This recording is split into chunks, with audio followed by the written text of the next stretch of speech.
Please come, Helen. Please welcome her. Thank you, thank you. So for those of you who don't know my friend Helen, she's also your friend Helen as well. She is a mum, she's a wife, she's a grandma. She's part of our hospitality team here at church. She hosts a life group. She is an awesome cook. She is very hospitable. So if you ever get invited over to a meal at her house, take up the offer, please. But Helen hasn't always been here at Discover Church, formerly Southern Lights, but Discover Church. So Helen, can you just share with us a little bit of your past experiences, church experiences, and how you came to be at Discover Church? Okay, well, you'll be able to tell almost straight away by my accent that Australia is not my natural home. So yes, I've been in many churches over my my long walk with the Lord. I first came to the Lord when I was 14, and I'm not going to tell you how long ago that was. But let's just say that my oldest son is now in his mid-40s. So, okay. You gave it away. So yeah, I've been in many churches, different denominations, you know. Started off in the AOG as a teenager, and then God led me into the Anglican Church and the charismatic movement. That's going back to the early 70s.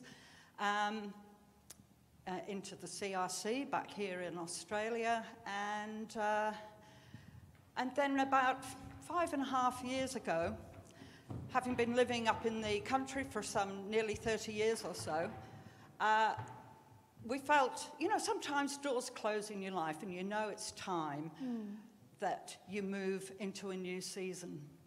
And so we decided that we would move down here, initially to Skye, just up the road actually, because Sarah, my daughter, and her husband Howard and their growing family were here, and my other kids had all moved back down to Melbourne as well. So it seemed logical.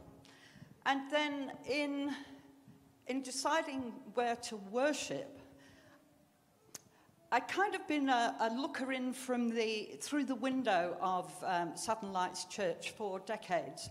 I'd known Peter and Karen Nichols since the late 90s. And so I didn't feel that it was right to go anywhere else but this church. But it wasn't an easy transition for me at all. I'd come from a small, fairly intimate church where I had a relationship with everyone else in the church to a much larger church. And it seemed weird to me that there were some people on this side of the church who'd been coming for years, but they'd never spoken even to someone on this side of the church who'd also been coming for years. It seemed really, just a little bit strange. But so it was difficult to transition. But in it all, I felt that God said, really, there was nowhere else that he wanted me to be. And so, basically, you've got to stick here and work it out. And it took me a year to begin to feel comfortable here. And begin to build friendships and to feel really committed. But once that decision had been made, once I really felt that this truly was my heart was for this church. It was like God says, right, this is where, I don't know whether you've heard this expression of nailing your colours to the mast. It's kind of, Pastor Peter Ingram would be able to tell you all about that one. But when the fleet sailed out to war or whatever, all the colours, that's all the flags of all the different people, the troops on the ship, all their colours were flying from the rigging. But if they ran into storm or difficulty or trouble or war, and for whatever reason the rigging was damaged, they would nail the colours to the mast so that they couldn't be moved. And this is what God challenged me to do here. He said, Helen, this is where you're going to nail your colours to the mast. And once that decision was made, for me it was, well, whatever things I found difficult, and there were so many things I was working through, things that didn't seem normal for me, and there were lots and lots of issues, but whatever it was, God said, no, it doesn't matter what the difficulties are, this is where you've nailed your colours to the mast and you're going to work it through no matter what. And that means this is your family, you're loyal, you're committed, and you see it through.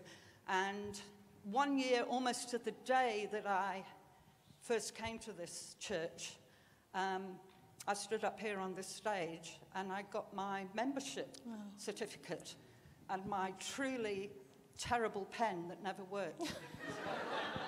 But that aside, I don't hold that against them. Will someone please get this lady a pen that works? It's all right. I've got so many pens, so it doesn't matter. I'm not worried about the pen. But this is where God has called me to be. This is where I have nailed my colours to the mast. And even through, you know, the struggles of the last few years, it's like God said, trust me, because, you know, better things are coming. And I can stand here today and say that all of my questions, everything that I found difficult, has now just, it doesn't even exist anymore. And we're sailing forth on the new ship, the good ship, Discover Church. And, you know, we're not sailing out now in a damaged ship where the rigging's all down and, you know, we've had to nail the colours up. We're in a brand new ship. Yeah. And we're all sailing out together. Good. And we've all got our colours flying there. Very good. Haven't we? Very good. Yeah. So 3 weeks ago, on the 16th of October, Discover Church came into being. Can you share with us how you have found the transition then from Southern Lights into Discover Church? Yeah. Well, without going into any details, it has been a difficult few years. Sometimes I think, what? Has it really been nearly 3 years? Have we been in this kind of strange kind of transition phase, and there are all sorts of things going on? And of course, it was a very, very difficult time a couple of years ago with all sorts of things happening. But what God challenged me was, again, it was trust him. And what spoke to me through all of the chaos and the turmoil was the unity within our eldership group. So that's Phil and Leanne and Caleb and Zoe and Peter Ingram and Andrew Kavanagh and Dan. Yes. And I know that they've all gone through their own, as you've shared and Pastor Pete shared a few weeks ago. It wasn't an easy time. Everyone was going through a kind of difficult transition. But to me, what spoke about the integrity of the decisions that were made was the unity in that eldership group, and that they were one. And even though they had individual struggles that they had to go through, nevertheless, they were committed to one another and to going forward. And I trust that. Because of that unity, I trust the decisions that have been made. And my colours are still flying up there, you know. And for me, I choose, and my decision is to go forward with this church, whatever may happen. And there may be other battles or storms in the future, but if necessary, my colours get nailed to the mast again. Yeah. What a great analogy, that, you know, nailing your colours, your flag to the mast. And Helen, you are a great testament of loyalty and trust, you know, in your Heavenly Father, and obeying his will for you. Will you please thank Helen?